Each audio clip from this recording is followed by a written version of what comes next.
En mi escuela hicieron una regla estúpida que no salió como esperaban. Si un maestro te veía comiendo en clase te preguntaba, ¿tienes suficiente para todos? Si no, tenías que guardar tu comida. Por supuesto, todos odiábamos esa regla, así que un grupo de nosotros decidió hacer que la administración se arrepintiera. Pasamos días planeando. Juntamos dinero, asignamos roles y nos aseguramos de que todo estuviera listo. El operativo ocurrió en la clase de matemáticas. Una de las más estrictas. Apenas comenzó la clase, 5 de nosotros sacamos caramelos y empezamos a comer ruidosamente. Como era de esperar, el maestro nos preguntó, ¿tienen suficiente para todos? En lugar de guardar nuestra comida, sonreímos y sacamos todo. Cajas de pizza, botellas de soda, sándwiches, papas fritas y hasta postres elegantes. Todo estaba perfectamente planeado, con comida suficiente para toda la clase. El maestro nos miró en completo shock mientras repartíamos las rebanadas de pizza y pasábamos las bebidas. Sin más opciones, el maestro tuvo que dejar que continuáramos. Fue un día épico. Transformamos una regla hecha para controlarnos en uno de los mejores almuerzos que tuvimos. La noticia de nuestra Operación Pizza se extendió por toda la escuela como pólvora. Para el final del día, éramos leyendas vivientes. Los estudiantes de otros grados nos paraban en los pasillos para preguntarnos cómo habíamos logrado algo tan épico. Algunos nos pedían autógrafos en sus cuadernos, otros querían fotos con nosotros. Pero yo sabía que esto apenas estaba comenzando. El director, el señor Martínez, nos citó a los 5 responsables principales a su oficina al día siguiente. Mientras caminábamos por el pasillo hacia la dirección, podía sentir las miradas de admiración de nuestros compañeros. Algunos nos susurraban héroes al pasar. Al entrar a la oficina, el señor Martínez estaba sentado detrás de su escritorio con una expresión que no lograba descifrar. ¿Estaba enojado? ¿Impresionado? ¿Las dos cosas? Siéntense, nos dijo con voz seria. Los 5 nos acomodamos en las sillas frente a su escritorio, tratando de mantener la compostura pero sin poder ocultar completamente nuestras sonrisas de satisfacción. Lo que hicieron ayer fue, hizo una pausa larga, inesperado. Se quitó los lentes y los limpió lentamente. Técnicamente no violaron ninguna regla. De hecho, siguieron la regla al pie de la letra. Mi amigo Carlos, quien había sido el cerebro detrás de la logística de las pizzas, se irguió en su silla con orgullo evidente. Sin embargo, continuó el director, causaron una interrupción considerable en el proceso educativo. El maestro Rodríguez perdió toda su clase de matemáticas. Los estudiantes estaban más interesados en la comida que en las ecuaciones cuadráticas. Señor Martínez, me atreví a hablar, nosotros solo seguimos la regla que ustedes establecieron. Si un maestro preguntaba si teníamos suficiente para todos, y la respuesta era sí, entonces podíamos continuar comiendo. Eso fue exactamente lo que hicimos. El director me miró fijamente durante varios segundos. Luego, para mi sorpresa, una pequeña sonrisa apareció en la comisura de su boca. Tienen razón, admitió. Y debo confesar que fue bastante ingenioso de su parte. Pero ahora tenemos un problema. Su pequeña demostración ha inspirado a otros estudiantes. Esta mañana, 3 grupos diferentes intentaron replicar su hazaña en diferentes clases. Mi corazón se aceleró. No habíamos considerado que otros estudiantes tratarían de imitar nuestro plan. El problema es, continuó el director, que no todos fueron tan organizados o exitosos como ustedes. Los de segundo año intentaron traer hamburguesas para toda su clase de historia, pero solo trajeron 5 hamburguesas para 30 estudiantes. Resultó en una pelea por la comida. Los de tercer año trataron de introducir un pastel entero en la clase de química, pero se les cayó y mancharon todo el laboratorio. Sentí una mezcla de orgullo y preocupación. Por un lado, habíamos iniciado una revolución estudiantil. Por otro lado, las cosas se estaban saliendo de control. Y luego están los de cuarto año, el director suspiró profundamente, que decidieron traer una parrilla portátil al patio durante la clase de educación física para hacer asado para todos. Casi provocan un incendio. Los 5 intercambiamos miradas nerviosas. Definitivamente no habíamos previsto estas consecuencias. Entonces, dijo el director juntando las manos sobre el escritorio, tenemos que llegar a un acuerdo. Su protesta fue efectiva, tal vez demasiado efectiva. La regla original claramente necesita ser revisada, pero no podemos permitir que la escuela se convierta en un caos alimentario. ¿Qué propone, señor?, preguntó mi amiga Sofía, quien había sido la encargada de coordinar los postres del día anterior. Propongo que ustedes 5, como los arquitectos de esta situación, me ayuden a diseñar una nueva política de alimentos en el aula. Una que sea justa tanto para estudiantes como para maestros, y que evite futuras interrupciones educativas. Nos quedamos en silencio por un momento procesando esta inesperada proposición. ¿Nos está pidiendo que trabajemos con la administración?, pregunté, tratando de ocultar mi sorpresa. Les estoy pidiendo que tomen responsabilidad por las consecuencias de sus acciones, pero de una manera constructiva, respondió. Claramente tienen habilidades organizativas impresionantes y una comprensión profunda de la perspectiva estudiantil. Esas son cualidades valiosas para resolver este dilema. La verdad es que la propuesta me intrigaba. Nunca había pensado en trabajar con la administración en lugar de contra ella. Y si podíamos influir en las reglas escolares de manera legítima, tal vez podríamos lograr cambios aún más significativos. ¿Qué tipo de participación tendríamos?, preguntó Carlos, siempre el pragmático del grupo. Formarían parte de un comité estudiantil administrativo. Se reunirían conmigo y con 3 maestros una vez por semana para discutir y proponer políticas estudiantiles. Empezaríamos con el tema de la comida, pero eventualmente podríamos abordar otros aspectos de la vida escolar. La idea era tentadora, pero también me preocupaba cómo reaccionarían nuestros compañeros. Nos verían como traidores que se habían vendido al sistema. Necesitamos tiempo para pensarlo, dije finalmente. Por supuesto, respondió el director. Tienen hasta el viernes para decidir. Mientras tanto, por favor, hablen con sus compañeros y explíquenles que las imitaciones desorganizadas de su protesta no son aceptables. Su influencia podría ayudar a calmar las cosas. Salimos de la oficina con la mente llena de dudas y posibilidades. En el pasillo nos reunimos en un círculo cerrado para discutir la propuesta. No sé si confío en él, murmuró Diego, quien había estado inusualmente callado durante toda la reunión. Pero piénsalo, argumentó Sofía, podríamos cambiar cosas desde adentro. Imagínate si pudiéramos influir en las políticas de tareas, horarios, actividades extracurriculares. O podría ser una trampa para neutralizarnos, contraargumentó Diego. Una vez que formemos parte del sistema, perdemos nuestra capacidad de protestar contra él. Yo estaba dividido. Por un lado, la perspectiva de tener voz real en las decisiones escolares era emocionante. Por otro lado, había algo puro en nuestra posición como estudiantes rebeldes que no queríamos comprometer. Durante el resto de la semana, los 5 nos convertimos involuntariamente en consejeros y mediadores. Estudiantes de todos los grados venían a preguntarnos sobre cómo organizar sus propias protestas creativas. Algunos querían desafiar la regla de uniformes, otros la política de teléfonos celulares. Escuchen, les decía una y otra vez, la clave no es crear caos.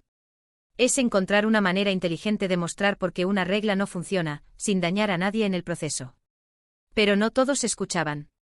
El miércoles, un grupo de estudiantes de primer año intentó protestar contra la regla de no chicle, trayendo una máquina de chicles completa al aula. El jueves, algunos de segundo año decidieron desafiar la política de no música organizando un flash mob durante la clase de ciencias sociales. La escuela estaba en un estado de revolución estudiantil constante, y nosotros éramos inadvertidamente los líderes de un movimiento que se estaba volviendo incontrolable. El jueves por la noche, recibí una llamada de mi mamá. Había hablado con otras madres, y todas estaban preocupadas por los reportes de disturbios estudiantiles que llegaban a casa. «Mijo», me dijo con voz preocupada, «espero que sepas lo que estás haciendo. Tu protesta de pizza fue divertida, pero parece que las cosas se están saliendo de control en tu escuela». Tenía razón.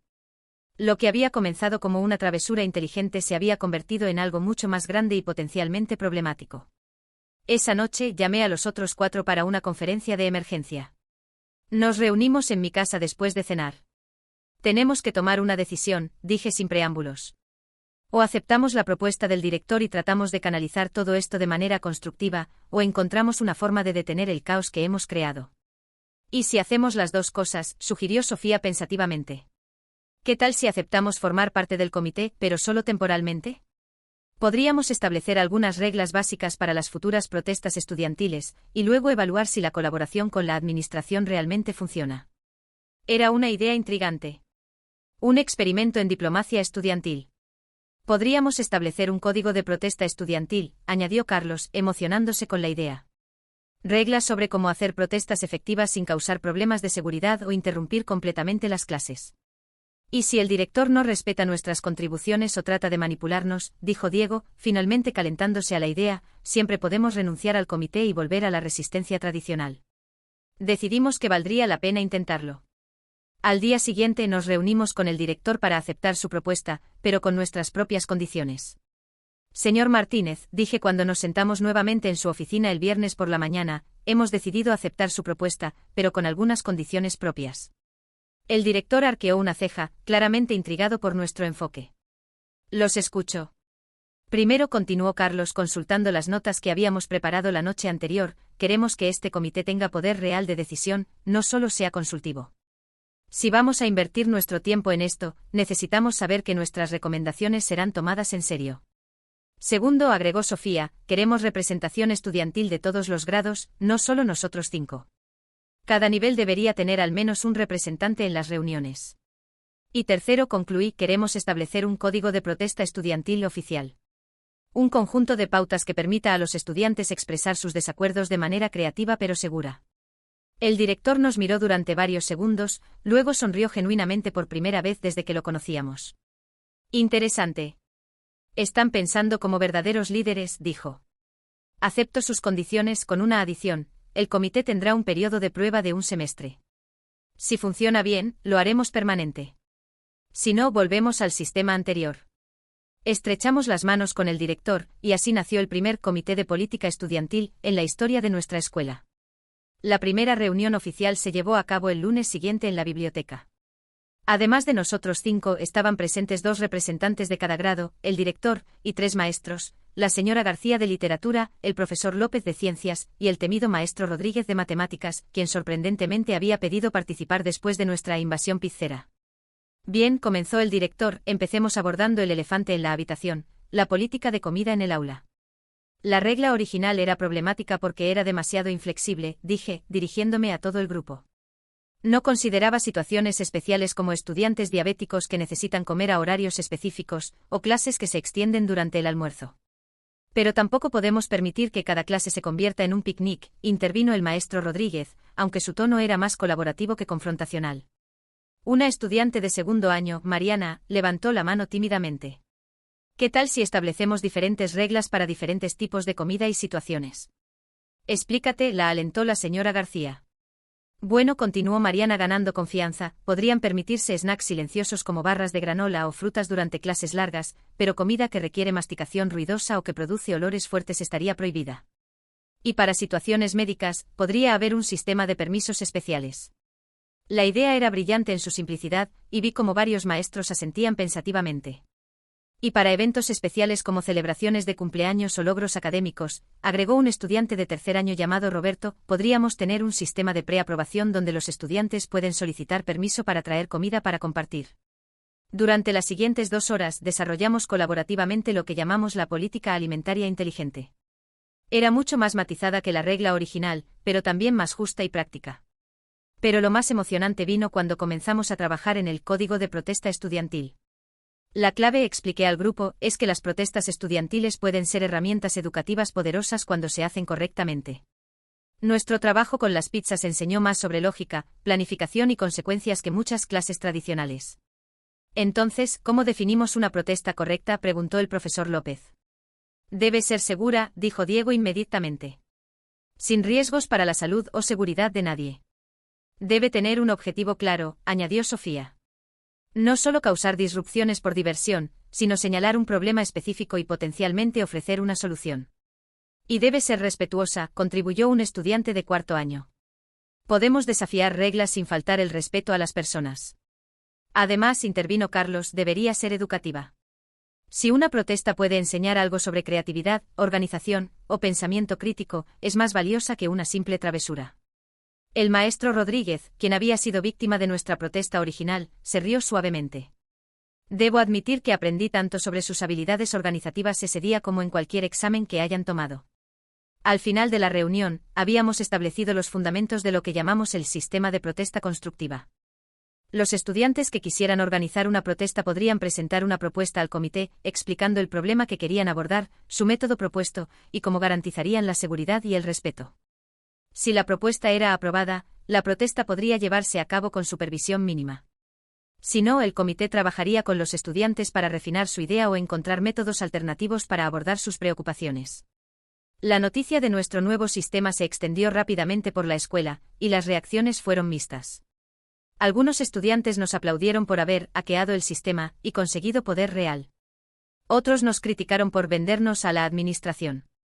Son unos traidores, escuché que murmuraba un estudiante de quinto año mientras pasaba por su grupo en el recreo. Antes eran rebeldes geniales, ahora son parte del establishment. Esos comentarios dolían, pero también me hicieron reflexionar sobre la naturaleza del cambio. Era mejor mantenerse como outsiders perpetuos, criticando desde los márgenes, o intentar cambiar el sistema desde adentro. La primera prueba real de nuestro nuevo sistema llegó 2 semanas después, cuando un grupo de estudiantes de cuarto año presentó una propuesta para protestar contra la política de uniformes.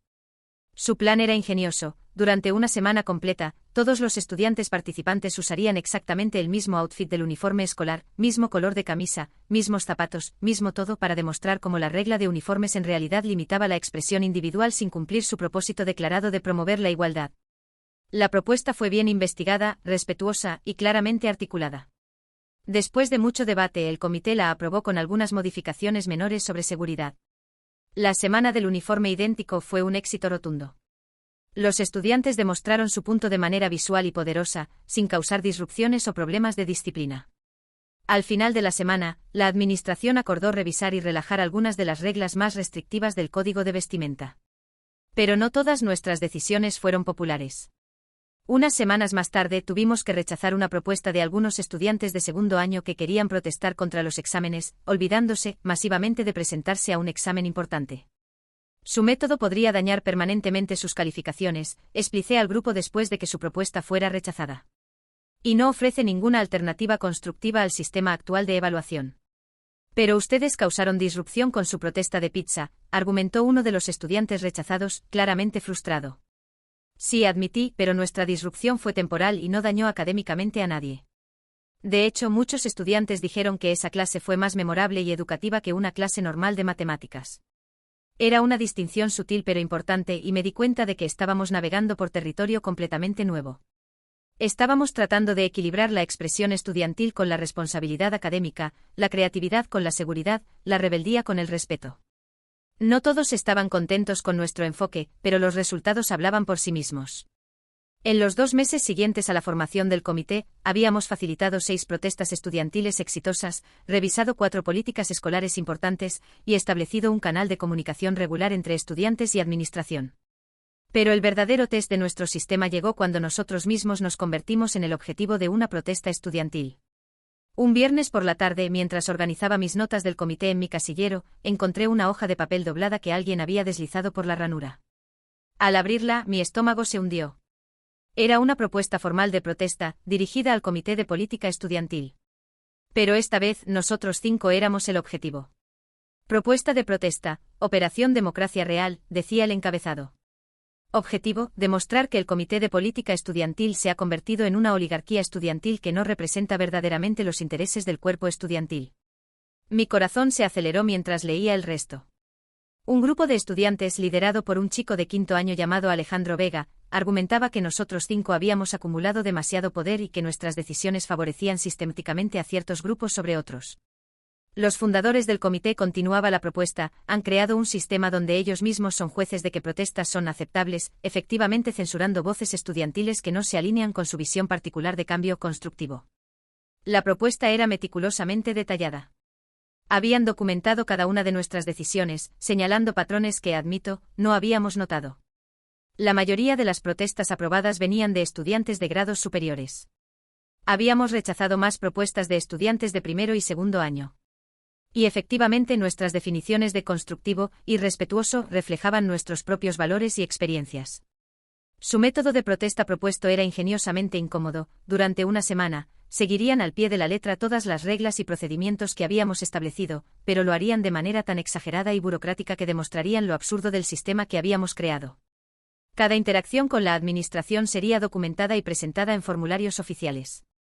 Cada desacuerdo sería escalado a través de los canales apropiados que habíamos establecido. Incluso solicitarían permiso formal para hablar durante las clases, citando nuestras pautas sobre participación estudiantil estructurada. Era una crítica brillante y profundamente perturbadora. Esa noche llamé a los otros 4 para una reunión de emergencia en mi casa. Cuando les mostré la propuesta, sus reacciones fueron variadas y reveladoras. Esto es ridículo, dijo Diego inmediatamente. Estamos tratando de ayudar a toda la escuela, no de controlarlo todo. Pero... ¿y si tienen razón?, murmuró Sofía, releyendo la propuesta cuidadosamente. Mira estos números. Realmente hemos rechazado más propuestas de estudiantes menores. Tal vez es porque los estudiantes mayores simplemente escriben mejores propuestas, argumentó Carlos. Tienen más experiencia y comprenden mejor cómo articular sus ideas. O tal vez, dije lentamente e inconscientemente, favorecemos ideas que suenan más maduras o sofisticadas. Ideas que se parecen más a las nuestras. La conversación que siguió fue una de las más difíciles que habíamos tenido como grupo. Por primera vez estábamos siendo forzados a examinar críticamente nuestro propio poder y cómo lo habíamos estado usando. ¿Recuerdan la propuesta de los estudiantes de primer año sobre las fuentes de agua?, preguntó Sofía. Querían protestar porque las fuentes del primer piso no funcionaban bien, y su idea era traer botellas de agua para toda su clase durante una semana para demostrar la necesidad. La rechazamos porque dijimos que no era lo suficientemente significativa, recordó Carlos, su voz volviéndose menos segura. Pero para un estudiante de primer año que tiene que subir 3 pisos para encontrar agua potable, agregué, eso es bastante significativo. La revelación era incómoda. Habíamos, sin darnos cuenta, recreado algunas de las mismas dinámicas de poder que originalmente habíamos querido desafiar. Entonces, ¿qué hacemos?, preguntó Diego. ¿Rechazamos su propuesta y probamos su punto? ¿O la aprobamos y dejamos que nos humillen públicamente? Hay una tercera opción, dije después de un largo silencio. Aprobamos su protesta y la usamos como una oportunidad para reformar nuestro sistema. Si realmente estamos comprometidos con la democracia estudiantil, tenemos que estar dispuestos a evolucionar cuando nos muestren nuestros errores. La propuesta de Alejandro fue presentada oficialmente al comité la siguiente semana. La reunión fue tensa, con representantes estudiantiles divididos sobre cómo responder a esta crítica directa de nuestro liderazgo. Esto establece un precedente peligroso, argumentó un representante de cuarto año. Si aprobamos protestas contra el comité mismo, podríamos terminar en un ciclo infinito de protestas contra protestas. Pero, ¿no es eso exactamente lo que debería pasar en una democracia real?, contraargumentó Mariana, la estudiante de segundo año que había contribuido tanto a nuestra política alimentaria original. Los líderes deberían estar sujetos al mismo escrutinio que imponen a otros. El maestro Rodríguez, quien se había convertido en un aliado inesperado, intervino. En mi experiencia, dijo, los mejores líderes son aquellos que pueden admitir sus errores y adaptar sus métodos. Esta podría ser una oportunidad de crecimiento para todos nosotros. Después de 3 horas de debate intenso, votamos. Por un margen estrecho de 6-5, decidimos aprobar la Operación Democracia Real. Pero también decidimos participar activamente en la experiencia. En lugar de simplemente soportar la protesta, la usaríamos como un experimento colaborativo en mejoramiento del sistema. La semana de la protesta fue simultáneamente humillante y educativa. Alejandro y su grupo siguieron meticulosamente cada procedimiento que habíamos establecido, pero lo hicieron de manera tan literal y exhaustiva que expuso todas las fallas de nuestro sistema. Presentaron formularios de 47 páginas para solicitar permiso para organizar una venta de pasteles benéfica. Requirieron aprobación por escrito para cada conversación informal con maestros. Insistieron en que cada decisión del comité fuera documentada, votada y archivada según nuestras propias pautas. Para el miércoles el sistema administrativo estaba completamente saturado. Los maestros se quejaban de la burocracia excesiva. Los estudiantes estaban frustrados por los retrasos en las aprobaciones más simples. Y nosotros 5 estábamos trabajando horas extras solo para mantener el papeleo al día. Esto es insostenible, admití durante nuestra reunión de emergencia del comité el miércoles por la noche. Si nuestro sistema requiere esta cantidad de trabajo administrativo para funcionar correctamente, entonces está fundamentalmente roto. Pero también estamos aprendiendo dónde están exactamente los problemas, señaló Sofía. Cada formulario excesivo, cada procedimiento innecesario, cada demora burocrática está siendo expuesta. Alejandro, quien había sido invitado a participar en nuestras reuniones durante la semana de protesta, nos miró con una mezcla de satisfacción y respeto genuino. No esperaba que realmente fueran tan abiertos a la crítica, admitió. Pensé que tratarían de defenderse o minimizar nuestros puntos. Al principio queríamos hacerlo, confesé. Pero si realmente creemos en lo que estamos tratando de construir aquí, tenemos que estar dispuestos a admitir cuando nos equivocamos. El jueves convocamos una asamblea estudiantil de emergencia. Toda la escuela se reunió en el auditorio para discutir los hallazgos de la Operación Democracia Real y votar sobre reformas propuestas al sistema del comité. Hemos aprendido esta semana que nuestro sistema original tenía serios defectos, comencé, dirigiéndome a mis compañeros desde el escenario. Inconscientemente creamos barreras que favorecían a ciertos grupos sobre otros. Establecimos procedimientos que priorizaban la eficiencia administrativa sobre la participación estudiantil genuina. La multitud estaba inusualmente silenciosa, escuchando atentamente. Así que proponemos las siguientes reformas, continuó Sofía, tomando el micrófono. Primero, rotación obligatoria de liderazgo. Cada semestre al menos 2 de los 5 fundadores del comité deben ser reemplazados por nuevos representantes elegidos por voto estudiantil.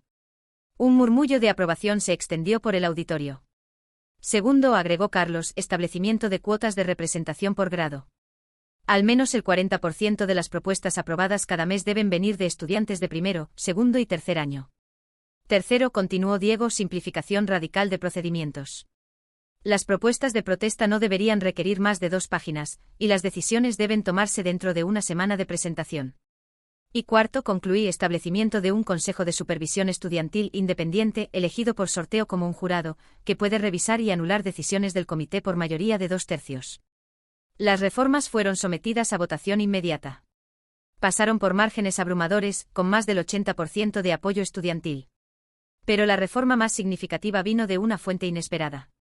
Una estudiante de primer año llamada Isabel levantó la mano durante el periodo de preguntas. ¿Qué pasa si eliminamos completamente el sistema de aprobación previa?, preguntó con voz temblorosa pero determinada. ¿Qué tal si cualquier estudiante puede organizar una protesta siempre y cuando siga las pautas básicas de seguridad y respeto? El comité podría actuar como recurso y consejero, pero no como guardián. El auditorio se quedó en silencio. Era una propuesta radical que eliminaría efectivamente la mayor parte de nuestro poder formal. Alejandro fue el primero en responder. Es una idea interesante, dijo lentamente. Pero, ¿qué pasa si alguien organiza algo realmente destructivo? Entonces enfrentarían las consecuencias normales de disciplina escolar, respondió Isabel con más confianza. Igual que ahora. Pero al menos no estaríamos censurando ideas antes de que puedan ser probadas. Miré a mis compañeros fundadores del comité. Podía ver la misma mezcla de nerviosismo y emoción en sus rostros que sentía yo. Votemos, dije finalmente. La propuesta de Isabel, que llegó a ser conocida como la enmienda de libertad de protesta, pasó por un margen estrecho de 52% a 48%. En una sola semana, habíamos pasado de ser los líderes incuestionables de un movimiento estudiantil a participantes en un experimento democrático mucho más amplio y caótico. Y honestamente nunca me había sentido más emocionado por ir a la escuela. El viernes de esa semana transformativa, mientras empacaba mis cosas al final del día, reflexioné sobre cuánto habían cambiado las cosas desde nuestra protesta original de pizza. Lo que había comenzado como una simple travesura para fastidiar a la administración se había convertido en un laboratorio viviente de democracia participativa. Pero sabía que los verdaderos desafíos apenas estaban comenzando. Con el nuevo sistema descentralizado, ¿podrían los estudiantes autoorganizarse efectivamente? ¿O terminaríamos con el caos que la administración siempre había temido? Solo había una manera de averiguarlo. La primera prueba del nuevo sistema llegó el lunes siguiente. Y fue más dramática de lo que cualquiera de nosotros había anticipado. A las 7:30 de la mañana, cuando llegué a la escuela, me encontré con una escena que parecía sacada de una película. Había al menos 50 estudiantes reunidos en el patio principal, todos sosteniendo carteles hechos a mano y organizados en lo que claramente era una protesta coordinada. Justicia para los estudiantes nocturnos, gritaban al unísono. No más discriminación del horario. Me acerqué corriendo, preocupado de que nuestro nuevo sistema ya hubiera producido el caos que los maestros habían predicho. Pero cuando llegué más cerca, me di cuenta de que la protesta era notablemente ordenada y bien organizada. Encontré a Isabel, la estudiante de primer año que había propuesto la enmienda de libertad de protesta, coordinando grupos con un walkie-talkie de juguete y una sonrisa enorme en su rostro. Isabel. ¿Qué está pasando aquí?, le pregunté. Es nuestra primera protesta bajo el nuevo sistema, respondió emocionada. Estamos protestando contra el hecho de que las actividades extracurriculares importantes siempre se programan durante la mañana, discriminando contra estudiantes que no son madrugadores por naturaleza. Miré alrededor y noté que tenía razón. Los carteles decían cosas como las reuniones del consejo estudiantil a las 7 de la mañana son antidemocráticas, y los clubes académicos también necesitan horarios de tarde. ¿Siguieron las pautas de seguridad?, pregunté, aunque ya podía ver que sí lo habían hecho. Por supuesto, dijo Isabel, mostrándome la lista de verificación que habían completado. Notificamos a la administración con 24 horas de anticipación. Tenemos monitores de seguridad voluntarios. Establecimos límites claros para la protesta. Y mira, señaló hacia el edificio principal, ni siquiera estamos bloqueando las entradas. Efectivamente, habían organizado la protesta de manera que el flujo normal de estudiantes hacia el edificio no se viera interrumpido. Era impresionantemente profesional para una protesta organizada principalmente por estudiantes de primero y segundo año. El director Martínez apareció a mi lado, observando la escena con una expresión indescifrable. ¿Qué piensa?, le pregunté nerviosamente. Honestamente, dijo después de una pausa, estoy impresionado. Hace 6 meses, una protesta estudiantil de este tamaño habría resultado en suspensiones masivas. Ahora estoy viendo estudiantes ejercer sus derechos democráticos de manera responsable y efectiva. Pero no todos estaban tan contentos. Durante el primer periodo, recibí un mensaje urgente de Carlos pidiendo que me reuniera con él y los otros en la biblioteca. Tenemos un problema, dijo tan pronto como llegué. 3 grupos diferentes han anunciado protestas para esta semana, y 2 de ellas están programadas para el mismo día. ¿Cuál es el problema?, preguntó Sofía. Pensé que ese era el punto del nuevo sistema, más protestas, más voces estudiantiles. El problema, explicó Diego, es que una de las protestas es contra la otra protesta. Me quedé mirándolo. ¿Qué quieres decir? Un grupo de estudiantes de cuarto año está planeando una contraprotesta para el miércoles, argumentando que las protestas constantes están interrumpiendo su preparación para los exámenes finales del semestre. Quieren protestar contra el derecho a protestar. Era una situación que no habíamos anticipado, pero que en retrospectiva era completamente lógica. En una escuela donde ahora cualquiera podía organizar una protesta, era inevitable que algunos estudiantes quisieran protestar contra el exceso de protestas. Y hay más, continuó Carlos sombríamente. Algunos maestros están comenzando a organizar su propia forma de protesta. Aparentemente van a presentar una queja formal al distrito escolar sobre la pérdida de control del ambiente educativo. Mi estómago se hundió. Habíamos estado tan enfocados en empoderar a los estudiantes que no habíamos considerado completamente cómo afectaría esto a los maestros que solo querían enseñar sus clases sin interrupciones constantes. Necesitamos reunir al comité de emergencia, dije. Y creo que también deberíamos invitar a algunos de los maestros más afectados. La reunión de emergencia esa tarde fue una de las más tensas que habíamos tenido. El aula estaba llena, representantes estudiantiles, varios maestros, y hasta algunos padres que habían escuchado sobre la situación. La maestra García fue directa. Aprecio lo que están tratando de lograr, comenzó, pero he tenido 3 interrupciones esta semana debido a protestas en el pasillo. Mis estudiantes están perdiendo tiempo de aprendizaje valioso. Pero señora García, argumentó Mariana, ¿no es el activismo estudiantil también una forma de aprendizaje? Los estudiantes están aprendiendo sobre organización, expresión pública y participación cívica. Por supuesto que lo es, respondió la maestra García. Pero no puede ser a expensas de todo lo demás. Tengo un currículum que cubrir y estándares que cumplir. Un padre que no reconocí levantó la mano. Mi hijo me dice que ya no puede concentrarse en sus clases porque siempre está esperando la próxima protesta. Esto se está volviendo contraproducente. El punto era válido, pero antes de que pudiera responder, Isabel se puso de pie. Con respeto, dijo con una voz que sonaba mucho más madura de lo que esperarías de una estudiante de primer año, antes del nuevo sistema, los estudiantes expresaban su frustración de maneras mucho más disruptivas. Faltas injustificadas, comportamiento en clase, vandalismo menor. Al menos ahora están canalizando esa energía de manera constructiva. Además, agregó Alejandro, quien se había convertido en un aliado inesperado después de su protesta exitosa, la mayoría de las protestas duran menos de 1 hora y están cuidadosamente programadas para minimizar las interrupciones de clase. El maestro Rodríguez, que había estado silencioso hasta ese momento, finalmente habló. Creo que el problema real no son las protestas en sí, sino la falta de coordinación. Tal vez lo que necesitamos es un calendario de protestas y algunas pautas sobre espaciado temporal. Era una idea brillante. ¿Qué tal si establecemos días de protesta designados?, sugerí. Digamos martes y viernes.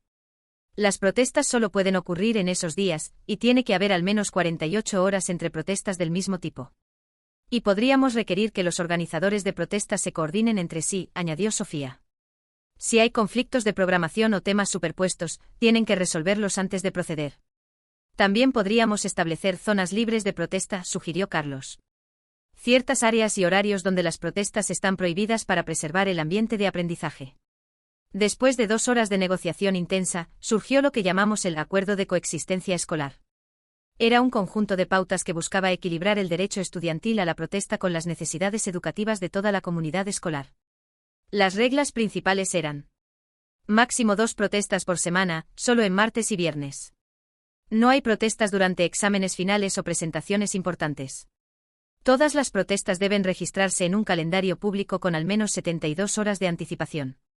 Los organizadores de protestas conflictivas deben reunirse para coordinar o combinar sus esfuerzos.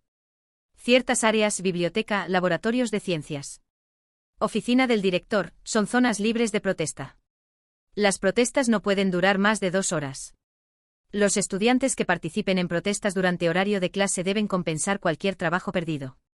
Pero la regla más innovadora fue la cláusula de retroalimentación obligatoria. Después de cada protesta, los organizadores tenían que presentar un informe sobre su efectividad y recibir comentarios de al menos 5 maestros y 5 estudiantes que no habían participado. El sistema revisado fue puesto a prueba inmediatamente. La contraprotesta planeada para el miércoles tuvo que ser reprogramada para el viernes, y sus organizadores fueron requeridos a reunirse con los organizadores de la protesta original para encontrar puntos en común. Lo que resultó fue algo hermoso e inesperado. Los dos grupos se dieron cuenta de que compartían una preocupación central: querían que sus voces fueran escuchadas sin interferir con sus objetivos académicos. Juntos organizaron una protesta de unidad académica, que abogaba por más espacios para la expresión estudiantil que no compitieran con el tiempo de clase. Su propuesta resultante era ambiciosa: convertir los periodos de almuerzo extendidos en horas de democracia 2 veces por semana, donde estudiantes podrían organizar debates, protestas, presentaciones y otras formas de participación cívica sin afectar el tiempo académico. La administración, impresionada por la madurez de la propuesta, acordó un programa piloto de 6 semanas. Las primeras horas de democracia fueron un éxito rotundo. En lugar de protestas disruptivas, teníamos debates organizados sobre política escolar, presentaciones estudiantiles sobre temas que les importaban, e incluso algunas protestas teatrales, donde estudiantes usaban drama y arte para expresar sus puntos de vista.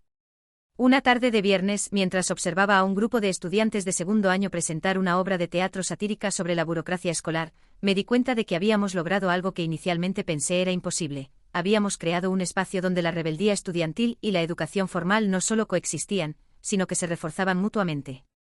Pero nuestro mayor desafío aún estaba por venir. El distrito escolar había estado observando nuestro experimento con interés creciente, y rumores indicaban que estaban considerando implementar nuestro sistema en todas las escuelas del distrito. Lo que significaba que pronto podríamos estar defendiendo nuestro trabajo ante un público mucho más grande y escéptico. Una tarde, mientras organizaba materiales para nuestra reunión semanal del comité, recibí una llamada inesperada del director. «Necesito que tú y los otros fundadores vengan a mi oficina inmediatamente», dijo, y su tono me hizo saber que era algo serio. Cuando llegamos encontramos al director sentado con una mujer que no reconocí, vestida formalmente y tomando notas en una tableta.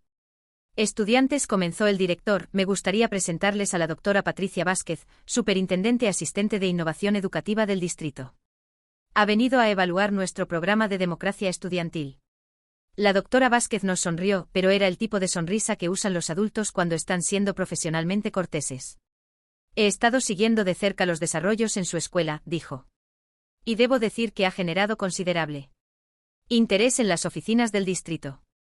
El tono de su voz me hizo nervioso inmediatamente. «¿Qué tipo de interés?», pregunté cautelosamente. «Bueno», dijo consultando su tableta, «han tenido 17 protestas estudiantiles oficiales en los últimos 2 meses. Eso es más actividad de protesta que todas las otras escuelas del distrito combinadas en los últimos 2 años. Pero todas han sido pacíficas y constructivas», se apresuró a decir Sofía. «Cierto», admitió la doctora Vázquez. «Y sus calificaciones de exámenes estandarizados en realidad han mejorado ligeramente durante este periodo, lo cual es inesperado». Intercambié miradas con mis compañeros. No estaba claro si esto era bueno o malo. «El problema», continuó la superintendente, «es que están recibiendo atención mediática. El periódico local publicó un artículo sobre su escuela de protesta, y ahora tenemos padres de otras escuelas preguntando por qué sus hijos no tienen los mismos derechos de protesta». Ahora entendía hacia dónde iba esto. «Así que el distrito se encuentra en una posición difícil», explicó. «O expanden su programa a todas las escuelas, o lo terminan aquí para evitar quejas de inequidad». Mi corazón se hundió. «¿Y cuál es más probable?». La doctora Vázquez suspiró. «Honestamente, la mayoría de los administradores del distrito están inclinados hacia terminarlo. Es mucho más fácil mantener el status quo que arriesgarse con algo tan experimental». Pero intervino el director Martínez. «Yo argumenté que deberían al menos dar a los estudiantes la oportunidad de defender su trabajo antes de tomar una decisión final». «¿Qué significa eso exactamente?», preguntó Carlos. «Significa», dijo la doctora Vázquez, «que tienen la oportunidad de presentar su caso ante la Junta del Distrito Escolar la próxima semana. Tienen 15 minutos para convencer a 7 administradores del distrito de que su programa vale la pena expandir en lugar de eliminar. Era una oportunidad, pero también una presión inmensa. Todo nuestro trabajo de los últimos meses dependería de una sola presentación de 15 minutos. ¿Podemos traer a otros estudiantes como testimonios?, pregunté. Pueden traer a 3 estudiantes adicionales, respondió la superintendente. Y pueden usar cualquier material de apoyo que consideren necesario. Esa noche convocamos una asamblea estudiantil de emergencia para explicar la situación. La respuesta fue abrumadora, más de 200 estudiantes se ofrecieron como voluntarios para ayudar con la preparación de la presentación. Decidimos que necesitábamos abordar 3 preguntas principales que la Junta del Distrito probablemente tendría. ¿El programa realmente beneficia la educación o solo causa distracciones? ¿Puede ser implementado de manera segura en escuelas más grandes con poblaciones más diversas? ¿Vale la pena el tiempo y recursos administrativos que requiere? Para la primera pregunta decidimos presentar datos concretos. Alejandro, quien había demostrado habilidades impresionantes de investigación durante su protesta contra nosotros, coordinó un estudio informal de rendimiento estudiantil. Sus hallazgos fueron sorprendentes. Los estudiantes que habían participado en al menos una protesta mostraron mejoras promedio del 12% en sus calificaciones de participación en clase, del 8% en trabajos de escritura, y del 15% en proyectos que requerían trabajo en equipo. Tiene sentido, explicó Alejandro cuando presentó los resultados. Las protestas requieren investigación, organización, comunicación pública y colaboración. Todas esas son habilidades que se transfieren directamente al trabajo académico. Para la segunda pregunta, Isabel sugirió crear un manual de implementación, que otras escuelas podrían usar. Durante 3 días, grupos de estudiantes trabajaron en documentar cada aspecto de nuestro sistema, cómo establecer comités, cómo escribir pautas de protesta, cómo manejar conflictos, y cómo integrar la actividad de protesta con el horario académico regular. El manual resultante tenía 47 páginas y era más completo que muchos documentos oficiales del distrito que había visto.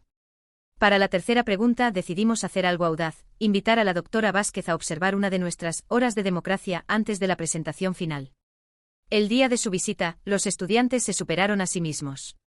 Organizaron 3 actividades simultáneas, un debate formal sobre política ambiental escolar, una feria de protestas donde diferentes grupos presentaron causas en las que estaban trabajando, y un taller sobre organización comunitaria 101 dirigido por estudiantes para estudiantes.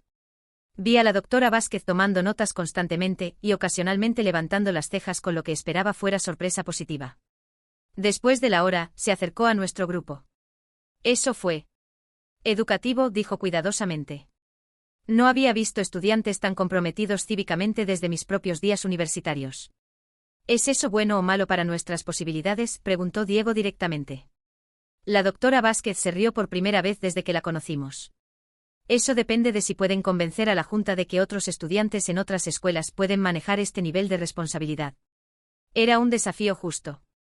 Nosotros habíamos tenido la ventaja de desarrollar nuestro sistema orgánicamente, paso a paso, aprendiendo de nuestros errores sobre la marcha. Pero podría funcionar si fuera implementado desde arriba en escuelas que no habían pasado por el mismo proceso de evolución. La noche antes de la presentación, no pude dormir. Todo nuestro trabajo, toda nuestra evolución como líderes estudiantiles, toda la cultura democrática que habíamos construido en nuestra escuela, dependía de los próximos 15 minutos. La mañana de la presentación, llegué a la escuela a las 6 de la mañana para encontrarme con algo completamente inesperado. Había más de 300 estudiantes reunidos en el patio principal, todos vistiendo camisetas naranjas con el logo que habíamos diseñado para nuestro movimiento, un puño alzado sosteniendo un lápiz. ¿Qué es todo esto?, pregunté a Isabel, quien estaba coordinando grupos con su walkie-talkie habitual. Apoyo moral, respondió con una sonrisa enorme. Decidimos que si van a presentar ante la Junta del Distrito, no van solos. Vamos a ir todos. Mi corazón se llenó de una mezcla de gratitud y pánico. Isabel, la presentación es en las oficinas del distrito. No hay espacio para 300 personas. Lo sabemos, dijo Alejandro, apareciendo a mi lado. Por eso organizamos una protesta de apoyo en el estacionamiento. Totalmente pacífica, totalmente legal, pero lo suficientemente visible para que la Junta sepa que representan a una comunidad real. Era típico de nuestros estudiantes, habían encontrado una manera de apoyarnos que también servía como una demostración práctica de sus habilidades organizativas. A las 3 de la tarde, los 5 fundadores originales más Isabel, Alejandro y Mariana como representantes adicionales, nos dirigimos a las oficinas del distrito. El autobús escolar que nos llevaba estaba inusualmente silencioso, todos estábamos repasando mentalmente nuestras partes de la presentación. Cuando llegamos, efectivamente había una multitud de estudiantes en el estacionamiento, sosteniendo carteles que decían cosas como «La democracia comienza en la escuela, escuchen nuestras voces». Pero lo que más me impresionó fue ver que había estudiantes de al menos 3 otras escuelas del distrito que se habían unido en solidaridad. ¿Cómo se enteraron?, murmuré. Las redes sociales, explicó Mariana. Nuestro movimiento aparentemente ha inspirado grupos similares en otras escuelas. Quieren que el programa se expanda también. La sala de juntas del distrito era intimidante, una mesa larga de caoba, 7 administradores en trajes formales, y cámaras grabando todo para el registro oficial. La doctora Vázquez nos presentó brevemente y nos indicó que comenzáramos. Respiré profundamente y di el primer paso al frente. Honorables miembros de la Junta, comencé hace 4 meses, comenzamos con una simple protesta sobre una regla de comida injusta. Hoy estamos aquí para defender algo mucho más grande, el derecho de los estudiantes a participar genuinamente en su propia educación. Procedí a presentar nuestros datos sobre mejoramiento académico, pero pude ver en los rostros de algunos miembros de la Junta que los números solos no los estaban convenciendo. Entonces Sofía tomó el micrófono. Pero esto no se trata solo de calificaciones, dijo. Se trata de preparar a los estudiantes para ser ciudadanos activos en una democracia. Cuando graduamos estudiantes que nunca han tenido que organizar, negociar o defender sus ideas públicamente, los estamos enviando al mundo sin habilidades cívicas esenciales. Carlos siguió con la presentación de nuestro manual de implementación, demostrando que habíamos pensado cuidadosamente en cómo el programa podría adaptarse a diferentes contextos escolares.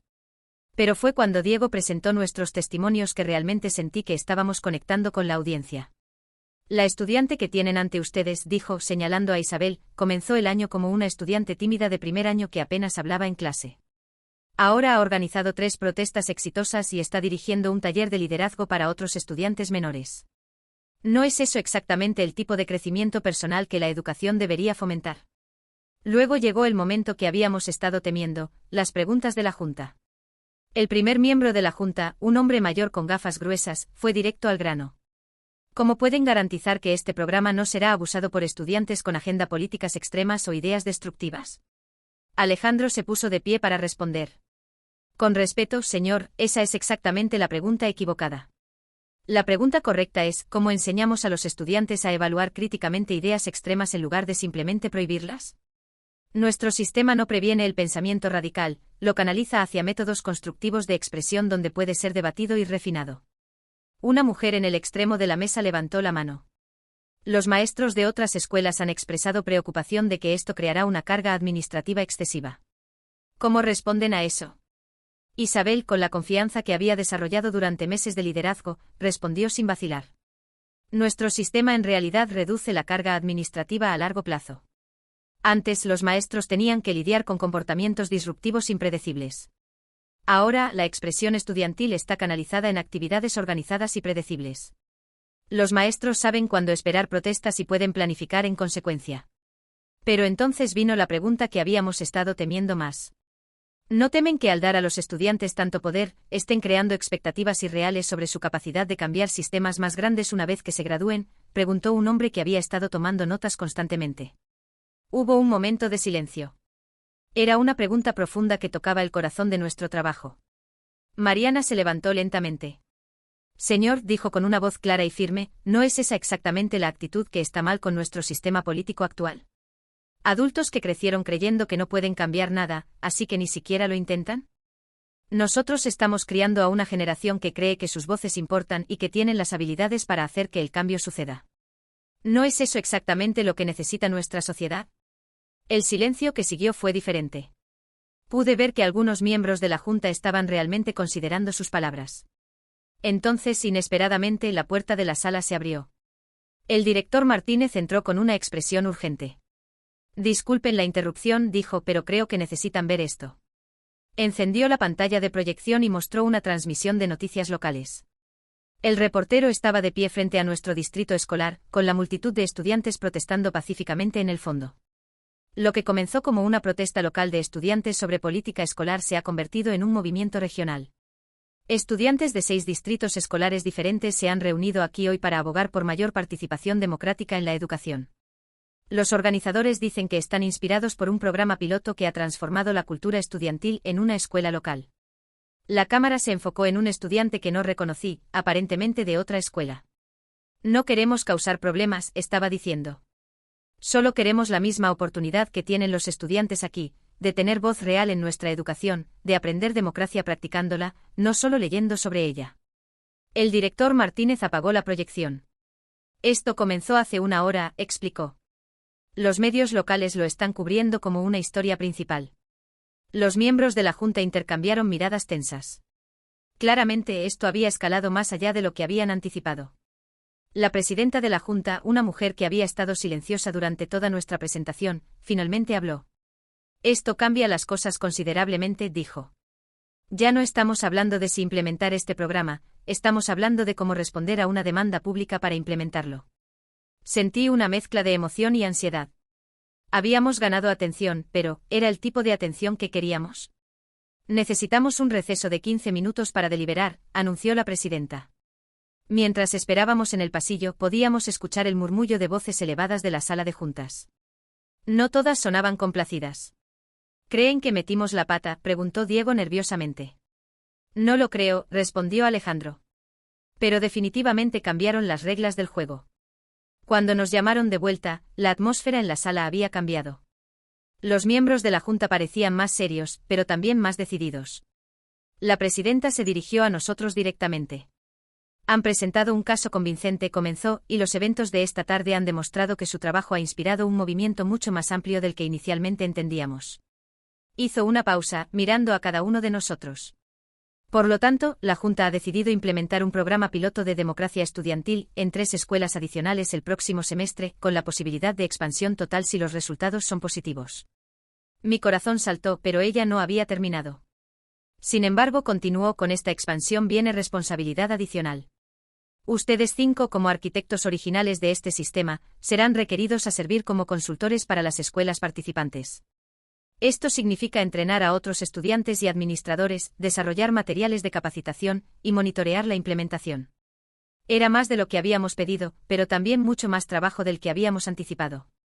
Además, agregó otro miembro de la Junta, requeriremos evaluaciones trimestrales rigurosas. Si hay cualquier evidencia de que el programa está dañando el rendimiento académico o causando problemas de seguridad, será terminado inmediatamente. Entendemos, dije, hablando por todos nosotros. Aceptamos esas condiciones. Bien, dijo la presidenta. Entonces oficialmente el programa de democracia estudiantil del distrito comenzará el próximo semestre escolar.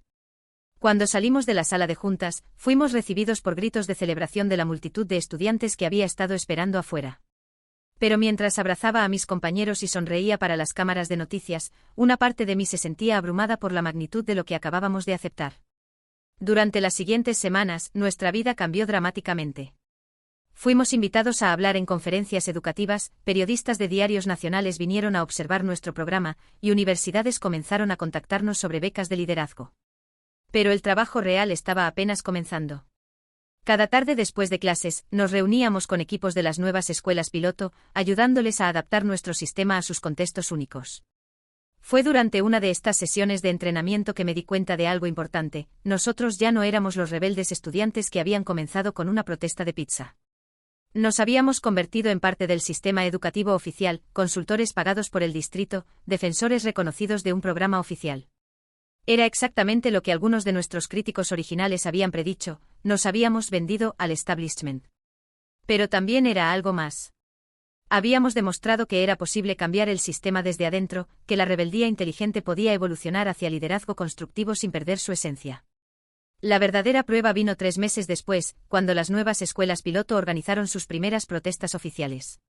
Una fue una demostración brillante sobre la falta de opciones de comida saludable. Otra fue una protesta teatral sobre la necesidad de más recursos de salud mental. La tercera fue una sentada de estudio para protestar contra la falta de espacios de estudio silenciosos. Todas fueron exitosas, pacíficas y educativas. Pero más importante, todas fueron completamente originales, adaptadas a las necesidades específicas de cada escuela. Nuestro sistema había evolucionado más allá de nosotros, y eso era exactamente lo que habíamos esperado que pasara. El día de mi graduación, mientras estaba en el escenario recibiendo un premio especial por liderazgo estudiantil innovador, miré hacia la audiencia y vi a Isabel, ahora presidenta del comité estudiantil, sentada en la primera fila con una sonrisa enorme. Después de la ceremonia, se acercó a mí con un sobre. «¿Qué es esto?», pregunté. Una propuesta de protesta, respondió con una sonrisa traviesa. Los estudiantes de primer año quieren protestar contra el hecho de que los estudiantes graduados siguen teniendo demasiada influencia en las decisiones estudiantiles actuales. Quieren establecer límites de tiempo en las posiciones de consultoría estudiantil. Me reí a carcajadas. Era perfecto. La nueva generación ya estaba desafiando nuestro poder, exactamente como debería ser en una democracia saludable. ¿Vas a aprobar la protesta?, pregunté. Por supuesto, dijo Isabel. Pero primero quería darte la oportunidad de organizar tu propia contraprotesta. Era tentador. Una última protesta como estudiante de secundaria, defendiendo el legado que habíamos construido contra la próxima generación de rebeldes. Pero entonces me di cuenta de algo: lo más democrático que podía hacer era simplemente alejarme y dejar que ellos construyeran su propio sistema, cometieran sus propios errores. Y encontraran sus propias soluciones. No, dije finalmente. Es hora de que ustedes tomen completamente el control. Nosotros tuvimos nuestra oportunidad de cambiar las cosas. Ahora es el turno de ustedes. Isabel asintió con respeto, pero pude ver la emoción en sus ojos. Estaba lista para liderar, y nosotros finalmente estábamos listos para dejar que lo hiciera. 6 meses después, cuando regresé a visitar la escuela durante las vacaciones universitarias, encontré que el programa había evolucionado de maneras que nunca había imaginado. Había una corte estudiantil para resolver disputas, un parlamento junior que se reunía con la administración mensualmente, y hasta un programa de intercambio de protesta donde estudiantes de diferentes escuelas colaboraban en causas compartidas. También me enteré de que habían organizado una protesta contra mi visita, argumentando que los arquitectos originales recibían demasiado crédito y atención mediática por un sistema que ahora pertenecía completamente a las nuevas generaciones de estudiantes. Era honestamente la mejor venganza que podrían haber tomado contra nosotros, demostrar que habían superado completamente nuestra visión original y creado algo aún mejor. Mientras caminaba por los pasillos de mi antigua escuela, observando carteles para las últimas protestas estudiantiles y viendo a estudiantes de primer año organizando debates en los pasillos con la confianza de políticos veteranos, me di cuenta de que habíamos logrado algo que va mucho más allá de lo que habíamos soñado cuando sacamos esas primeras cajas de pizza. No solo habíamos cambiado las reglas, habíamos cambiado la cultura. Habíamos creado una generación de estudiantes que creían genuinamente que sus voces importaban y que tenían las habilidades para hacer que el cambio sucediera. Y ahora, armados con esa confianza y esas habilidades, estaban cambiando el mundo de maneras que nosotros nunca habríamos imaginado. La revolución de la pizza había terminado. Pero la democracia que había inspirado apenas estaba comenzando.